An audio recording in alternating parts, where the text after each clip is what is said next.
माननीय सदस्यगण, जुलाई की पहली तारीख से देश में भारतीय न्याय संहिता भी लागू हो जाएगी।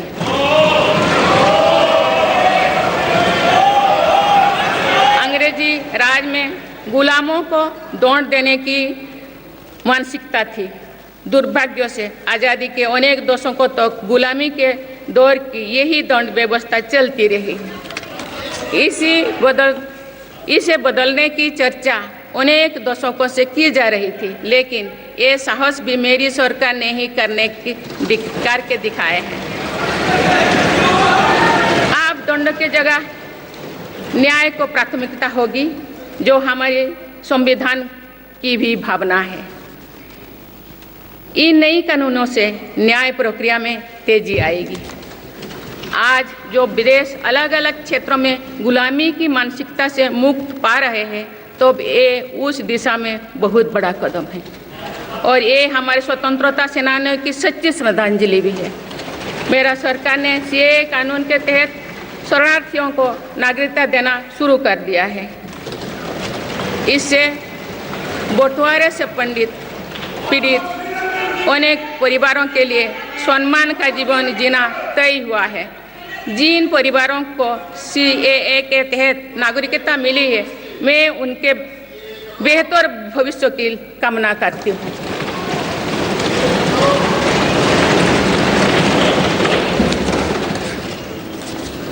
माननीय सदस्यगण, मेरी सरकार भविष्य निर्माण के प्रयासों के साथ ही भारतीय संस्कृति के वैभव और विरासत को फिर से स्थापित कर रही है। हाल में नालंदा यूनिवर्सिटी के भव्य कैंपस के रूप में इसमें एक नया अध्याय जुड़ा है। नालंदा सिर्फ एक यूनिवर्सिटी मात्र नहीं थी, बल्कि ये वैश्विक ज्ञान केंद्र के रूप में भारत के गौरवशाली अतीत का प्रमाण थी। मुझे विश्वास है कि नई नालंदा यूनिवर्सिटी भारत को ग्लोबल नॉलेज हब बनाने में सहायक सिद्ध होगी। मेरी सरकार का ये प्रयास है कि भावी पीढ़ियों को हजारों वर्षों की हमारी विरासत प्रेरणा देती है। इसलिए पूरे देश में तीर्थस्थलों को आस्था और आध्यात्म के केंद्रों को सजाया संवारा जा रहा है। माननीय सदस्यगण, मेरी सरकार विकास के साथ ही विरासत पर भी उतना ही गर्व करते हुए काम कर रही है। विरासत पर गर्व का ये संकल्प आज अनुसूचित जाति, अनुसूचित जनजाति, वंचित वर्ग और सर्व समाज के गौरव का प्रतीक बन रहा है। मेरी सरकार ने भगवान बिरसा मुंडा के जन्म दिवस को जनजातीय गौरव दिवस के रूप में मनाने की शुरुआत की है। अब अगले वर्ष भगवान बिरसा मुंडा की 150वीं जयंती के पूरे देश में धूमधाम से मनाया जाएगा। देश रानी दुर्गावती की 500वीं जयंती को भी व्यापक स्तर पर मना रहा है। पिछले महीने ही देश ने रानी अहिल्याबाई होलकर की 300वीं जयंती का साल भर चलने वाला महोत्सव भी शुरू किया गया है। इससे पहले सरकार गुरु नानक देव जी का 550वां और गुरु गोविंद सिंह जी का 350वां प्रकाश पर्व भी धूमधाम से मना चुके हैं। एक भारत श्रेष्ठ भारत के भाव से काशी तमिल संगमम, सौराष्ट्र तमिल संगमम जैसी उत्सवों की परिपाटी भी मेरी ही सरकार ने शुरू की है।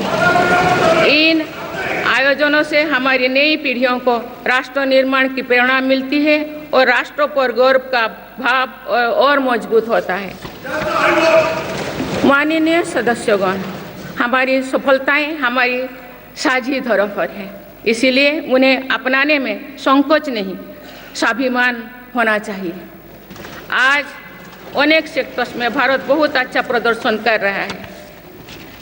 ये उपलब्धियां हमें हमारी प्रगति और सफलताओं पर गर्व करने की अपार अवसर देती है। जो भारत डिजिटल पेमेंट्स के मामले में दुनिया में अच्छा प्रदर्शन करता है, तो हमें गर्व होना चाहिए। जो भारत के वैज्ञानिक चंद्रयान को चंद्रमा के दक्षिणी ध्रुव पर सफलता से उतारते हैं, तो हमें गर्व होना चाहिए।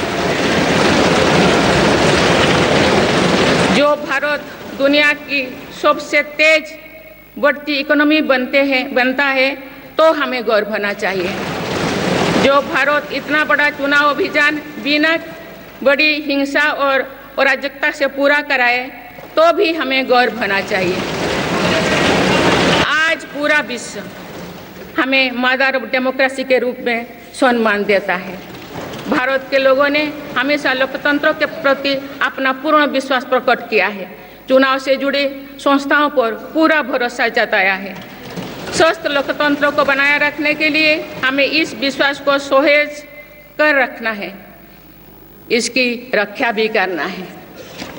हमें याद रखना होगा, लोकतांत्रिक संस्थाओं और चुनावी प्रक्रिया पर लोगों के विश्वास को चोट पहुंचाना उसी डाल को काटना जैसे जिस पर हम सब बैठे हैं।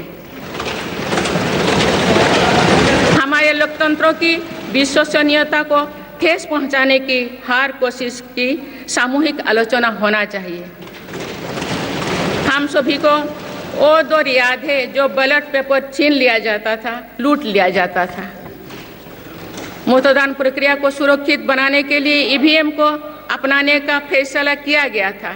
पिछले कई दशकों में ईवीएम में सुप्रीम कोर्ट से लेकर जनता की अदालत तो खार कसौटी को पार किया है। माननीय सदस्यगण, मैं आप सभी सदस्यों से अपनी कुछ और चिंताएं भी साझा करना चाहती हूँ। मैं चाहूँगी कि आप सभी इन विषयों पर चिंतन मनन करके इन विषयों पर ठोस और सकारात्मक परिणाम देश को दें। आज की संचार क्रांति के युग है में विघटनकारी ताकतें लोकतंत्र को कमजोर करने और समाज में दरार डालने की साजिश रच रहे हैं। ये ताकतें देश के भीतर भी है और देश के बाहर भी संचालित हो रहे हैं। इसके द्वारा अफवाह फैलाने का, जनता को भ्रम में डालने का, मिस इन्फॉर्मेशन का सहारा लिया जा रहा है। इस स्थिति को ऐसे ही बेरोक टोक नहीं चलने दिया जा सकता है।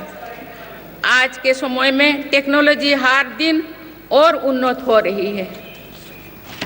ऐसे में मानवता के विरुद्ध इनका गलत उपयोग बहुत घातक है। भारत ने विश्व मंच पर भी इन चिंताओं को प्रकट किया है और एक ग्लोबल फ्रेमवर्क की वकालत की है। हम सभी का दायित्व है कि इन प्रवृत्ति को रोके, इस चुनौती से निपटने के लिए नए रास्ते खोजें। माननीय सदस्यगण,